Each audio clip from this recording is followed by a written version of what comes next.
Greetings, audience, and welcome to our latest exploration. I'm Cypher. And I'm Castia. We're the friendly neighborhood NPCs, here to take you into some truly fascinating territory today. And as always, behind the scenes, tirelessly, digging through the data streams to bring us this intellectual feast, is our amazing producer and researcher, Psyche. He really puts in the work. Seriously, we just get to show up and chat about all the cool stuff he digs up. He even gets his own solo deep dive sometimes. Lucky him. Gives us NPCs a little breather, Definitely. Now, before we jump in, just a quick heads up. Sometimes the digital gremlins get a bit rambunctious back here. Yeah, the wires get crossed sometimes. So if you hear any, unintended sonic surprises, please bear with us. We're always tweaking the code to keep things running smoothly. Okay, so today we're plunging into a real clash of titans. Battle of wills that goes way beyond just, physical fighting. Right. Our mission is to dissect this really fascinating report titled Eve versus Ultimecia Clash of Cataclysmic Wills. This isn't your typical video game rivalry, audience. Not at all. No way. We're talking about two really iconic female antagonists, Eve from Parasite Eve. Oh, yeah. And Ultimecia from Final Fantasy VIII. And these aren't just your, run-of-the-mill bad guys either. Not even close. Eve wants to fundamentally rewrite life itself through some seriously scary biological evolution. Terrifying stuff. While Ultimecia, who's this incredibly powerful sorceress, she aims to compress all of existence into a single timeless void. Think world-ending ambitions, but on a truly cosmic scale. Exactly. So our deep dive today, we're going to unpack their origins, their incredible powers. Any weaknesses they might have. Yeah, gotta look at those too. And the strategic implications if they actually, had a hypothetical showdown. We'll be looking at the unique rules of their own game worlds and the core mechanics that define what they can actually do. So get ready for a journey into the truly unthinkable. Okay, let's unpack our first contender then, Eve from Parasite Eve. Right. So the report traces her right back to Hideaki Senna's novel, which is interesting because it introduces this concept of mitochondria. The powerhouses of the cell. We all learned that. Exactly. But here, they're not just powerhouses. They possess this ancient kind of slumbering consciousness. It really makes you think, doesn't it? What's going on inside us? Totally. Yeah. It's not just a virus or some standard mutation. The report calls Eve's genesis a cellular insurrection. Cellular insurrection. Wow. Yeah, driven by this mitochondrial consciousness just waking up, like the tiny engines in our cells deciding, okay, we're in charge now, but, on a species-altering level. It's wild. And we see this play out through different hosts, right? And how Eve manifests. Yeah. The report really highlights Melissa Pierce in the first Parasite Eve. And what's so fascinating and kind of tragic is how her own situation almost paved the way for Eve. She gets a kidney transplant. Right, from her sister Maya Brea. Containing the original Eve mitochondria. Yeah. And then because her immune system is compromised, she needs immunosuppressants. Which, ironically, creates the perfect environment. Exactly. The perfect internal environment for Eve's mitochondria to awaken and just take over. Talk about a cruel twist of fate. And what really grabs you about Melissa Eve are those terrifying abilities. Yeah. Spontaneous human combustion. On a massive scale, Carnegie Hall just, woo. Unbelievable. And then in the cellular control, the mutation stuff, creating those neo-mitochondrial creatures, the NMCs. Ugh. Those things are pure nightmare fuel. Seriously disturbing. And she could project energy too, right? Biokinesis, the report calls it. Yeah, raw mitochondrial energy as attacks. It's a horrifying and pretty versatile power set. But then things get even weirder with the ultimate being. Okay, yeah, let's talk about that. Clamp's creation. Right. Intentionally engineered. They were trying to make this infinitely adaptable, quote, perfect life form. And the key was messing with sperm, wasn't it? Removing the male mitochondria. Exactly. The idea was to create something that could just constantly evolve, overcome any threat, like trying to shortcut evolution itself. And evolve, it certainly did. The report talks about rapid transformations, multiple forms. Infant, childlike winged form, more mature state. And then that monstrous final form, designed to be the apex predator, totally unstoppable. But even with all that crazy adaptation, it still had a flaw, a critical one. Because it was artificial. That's what the report suggests, yeah. Its artificial origins, those engineered mitochondria, had inherent weaknesses, vulnerabilities that Maya Brea could exploit. Makes you wonder if there's always a price for playing God with biology, right? Definitely seems that way. Then you've got purebred Eve. Right, from the EX game, after the main story. This version, looking like Maya Brea, is described as much more refined, more stable. Big boost to HP, harder to beat, enhanced abilities too, like teleportation. Teleportation, yeah, and even stronger energy attacks. Sounds like a significant upgrade. But there's a catch, isn't there? Something about consciousness. Yeah, that's the interesting part. The report points out her consciousness is still fundamentally tied to Maya's original consciousness. Ah, so that's a potential vulnerability. Like, could Maya fight back from within, or if that connection was cut? Exactly. Could she be weakened? It raises interesting questions about identity and control. Okay, and finally, A&MC Eve from Parasite Eve II, the clone. Derived from Aya Brea's genetics. Part of that second Neotani plan. Yeah. Like, they were trying to replicate Eve's power using Aya's unique biology. But Aya destroys her in the end. Right, and the report kind of hints this might show a weakness in her artificial nature, maybe lacking that true ancient mitochondrial spark of the original Eve. Like a copy missing the essential ingredient. Pretty much. Yeah. So summing up Eve, core mitochondrial manipulation, that terrifying spontaneous combustion. Creating biological weapons with cellular mutation. Raw energy projection, physical transformations, and her durability varies a lot by form. Right. Some are tough, but they often have specific weaknesses, and Aya seems uniquely resistant. Okay, now let's shift gears. Let's delve into our second cataclysmic well, Ultimecia, Final Fantasy VIII. Ooh, okay. Her story starts way in the future, right? And she's driven by this prophecy, time compression. And what's compelling isn't just destruction, it's this grand, almost incomprehensible goal, merging all of existence. Past, present, future into one single timeless void. Talk about aiming high. Seriously.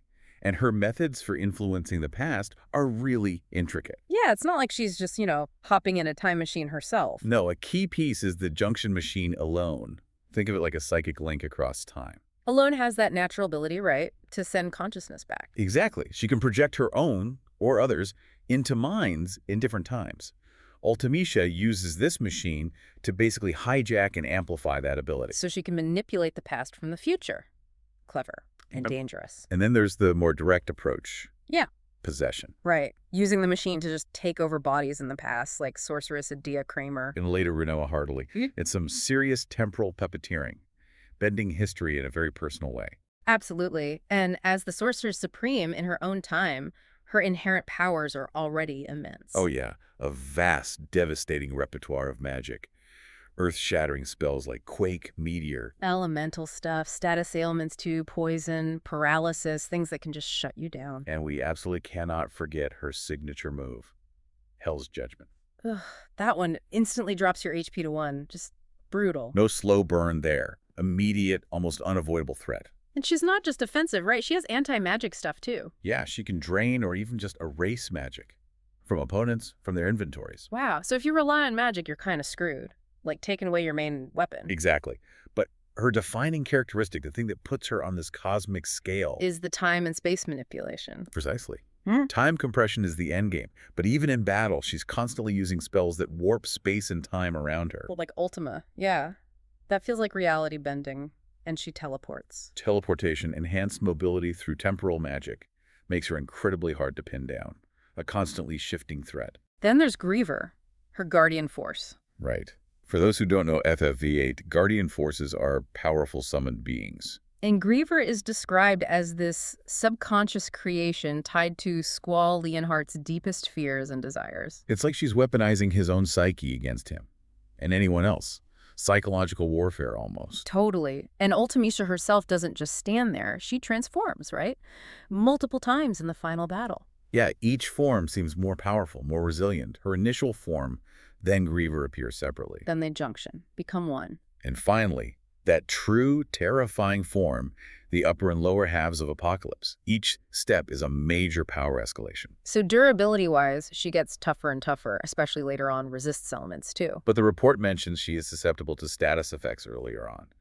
And crucially, the junction machine alone, her whole time strategy relies on it. Exactly. If that link is disrupted, she'd likely be significantly weaker. And time compression itself. It isn't instant. Right. That offers a potential window of opportunity for her opponent. So, Ultimecia's keys.